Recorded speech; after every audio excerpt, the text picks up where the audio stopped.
Good morning. मैं ब्रजेश गोपालन। आज हम लोग नेशनलिज्म के बारे में पढ़ेंगे। तो सबसे पहले हम देखते हैं नेशनलिज्म के बारे में। नेशनलिज्म शब्द सबसे पहले फ्रांस में आया और फिर यह नेशनलिज्म की भावना धीरे धीरे पूरे ऑल ओवर वर्ल्ड में उत्पन्न हो गई। इंडिया में भी बहुत पहले नेशनलिज्म की भावना उत्पन्न हो गई थी, लेकिन हम जो पढ़ेंगे वो फर्स्ट वर्ल्ड वार के बाद का जो नेशनलिज्म है उसके बारे में हम पढ़ेंगे। सबसे पहले हम देखते हैं फर्स्ट वर्ल्ड वार है क्या। फर्स्ट वर्ल्ड वार 1914 से 1918 के बीच में युद्ध लड़ा गया। यह तकरीबन 4 इयर्स युद्ध चला, जिसमें दो पार्टी थी। एक एलाइज पार्टी थी और एक सेंट्रल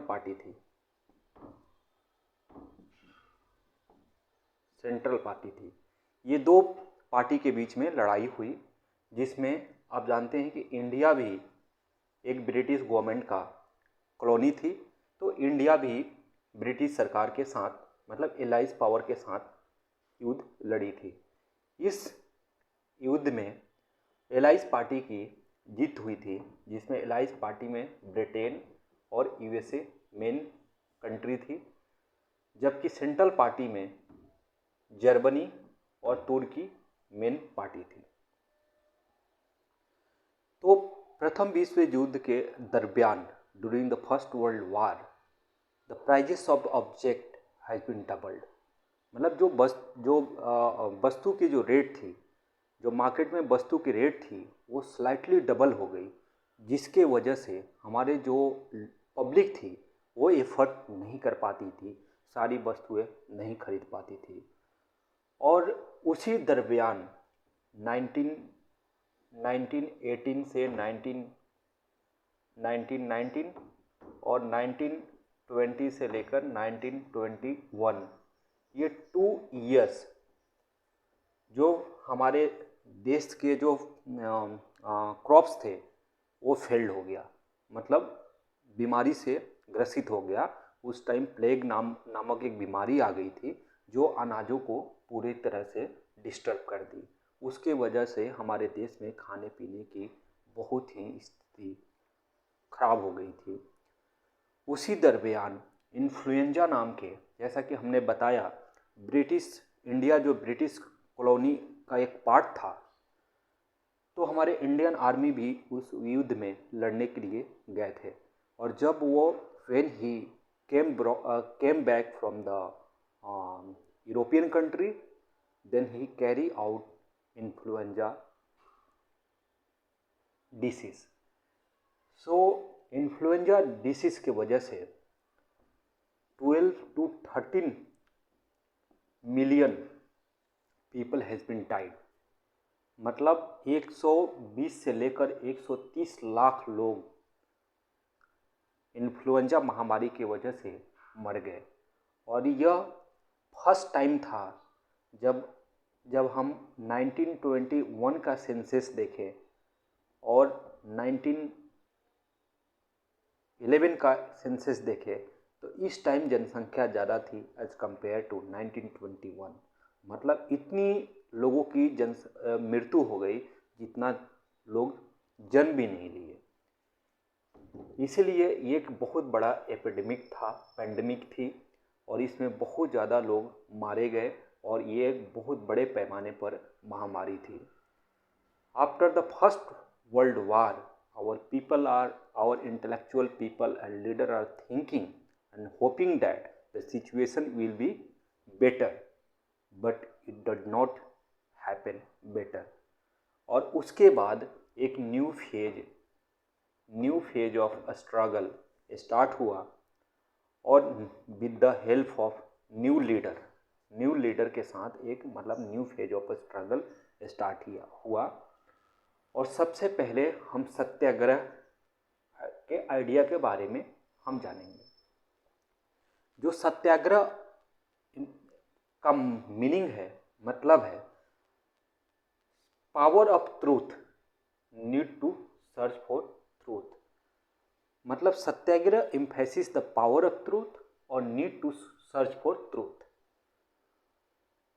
तो महात्मा गांधी, जैसा कि हम जानते हैं, महात्मा गांधी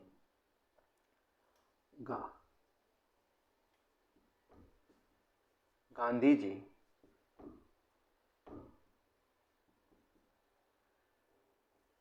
1915 में साउथ अफ्रीका से इंडिया रिटर्न हुए and he did a successful satyagraha आंदोलन,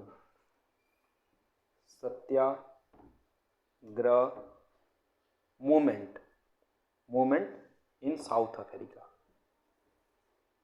और जब यहाँ आए तो 2 इयर्स उन्होंने कुछ नहीं किया, बस उन चीज़ों को ऑब्जर्व किया और समझा कि क्या सिचुएशन है इंडिया में, क्योंकि उनके गुरुजी ने मना कर रखा था कि कोई भी काम 2 इयर्स तक नहीं करने हैं। सबसे पहले वो ट्रैवल चंपारण में 1917 ईस्वी में बिहार का एक डिस्ट्रिक्ट है चंपारण, जहाँ वो गए। वहाँ 3 कटिया पद्धति थी। इस सिस्टम के तहत हर किसान को, एवरी फार्मर को 3 कट्ठे, 1 बीघे में 3 कट्ठे खेत पर नील, मतलब डेट इज इंडिको की खेती करनी पड़ती थी। और वो नील यूरोप के औद्योगिक क्रांति में यूज किया जाता था। और नील की खेती के वजह से हमारी जो ज़मीन थी वो बंजर हो जाती थी, ग्रोइंग कैपेसिटी उसकी 0 हो जाती थी, उस पर कोई भी फसल उपजाई नहीं जा सकती थी 4 से 5 साल तक। और उसके एवज में हमारे फार्मर को अच्छी रकम भी ब्रिटिश सरकार के द्वारा प्रोवाइड नहीं की जाती थी। इसके वजह से महात्मा गांधी ने 1917 में चंपारण सत्याग्रह किया और यह सत्याग्रह कम्प्लीटली सक्सेसफुल हुआ। और इसके वजह से ब्रिटिश गवर्नमेंट परेशान थी कि यह बहुत ही हमारे लिए लॉस का सब्जेक्ट है, और इनको गांधी से वो डरने लगा। फिर सेम के खेड़ा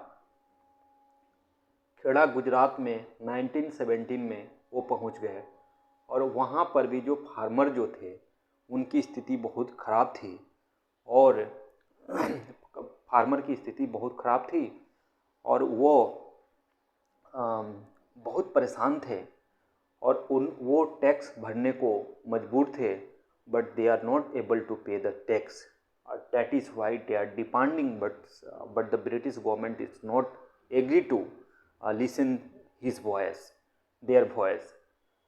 तो इसीलिए महात्मा गांधी ने खेड़ा में भी 1917 ईस्वी में सत्याग्रह आंदोलन किया, और ये भी सत्याग्रह कम्प्लीटली सक्सेसफुल हुआ, और ब्रिटिश सरकार को टैक्स लेने से वंचित रहना पड़ा, टैक्स नहीं देना पड़ा वहाँ के फार्मर को। तो जो 1917 ईस्वी में 2 सत्याग्रह हुआ, ये छोटे छोटे किसानों के लिए हुआ, और तीसरी जो सत्याग्रह हुआ वो अहमदाबाद में हुआ।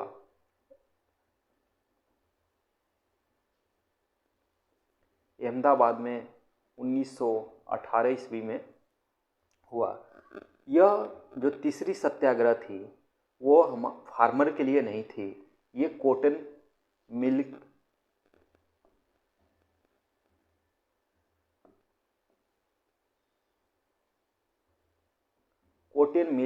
वर्कर के लिए ये सत्याग्रह थी।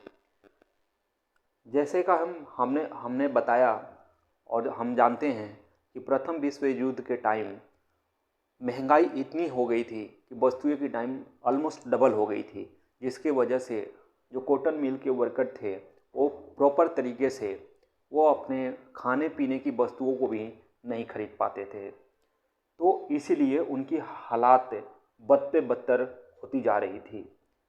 तो इसीलिए यहाँ मजदूरों के साथ गांधी जी ने सत्याग्रह आंदोलन किया और उनकी सैलरी में 30% की इंक्रीमेंट ब्रिटिश गवर्नमेंट को करना पड़ गया।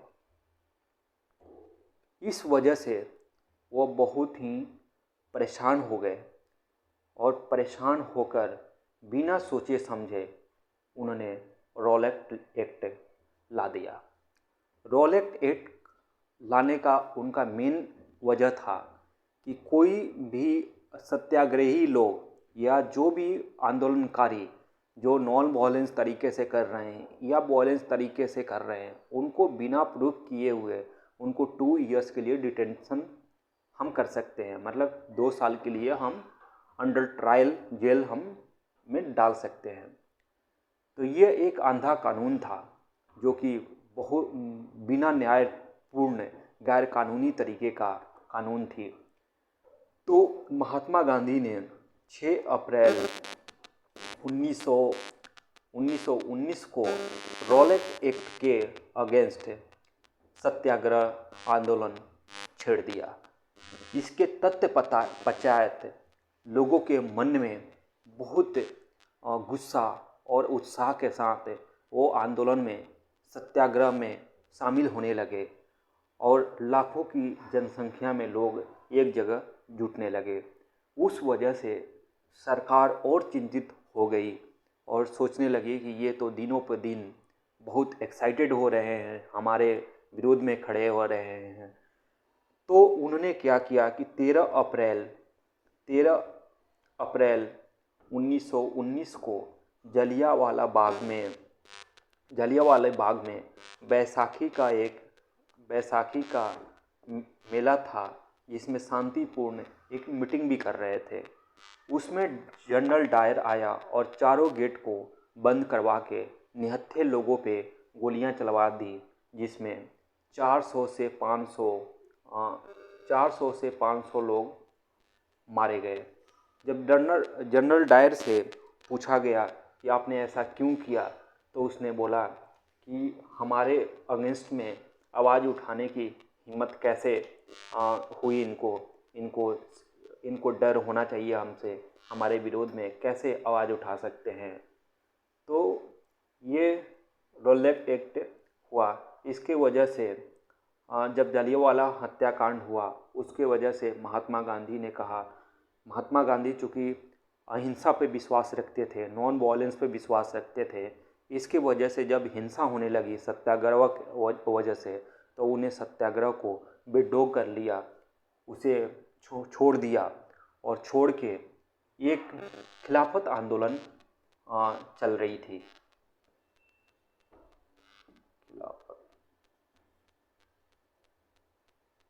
एक खिलाफत आंदोलन चल रही थी जो मोहम्मद अली और शौकत अली के द्वारा 1919 में फॉर्म किया गया था। इन दोनों को हम अली भाई के नाम से भी जानते हैं। ये महात्मा गांधी को समझ में आ गया था कि हम हिंदू मुस्लिम दोनों को मिलाए बिना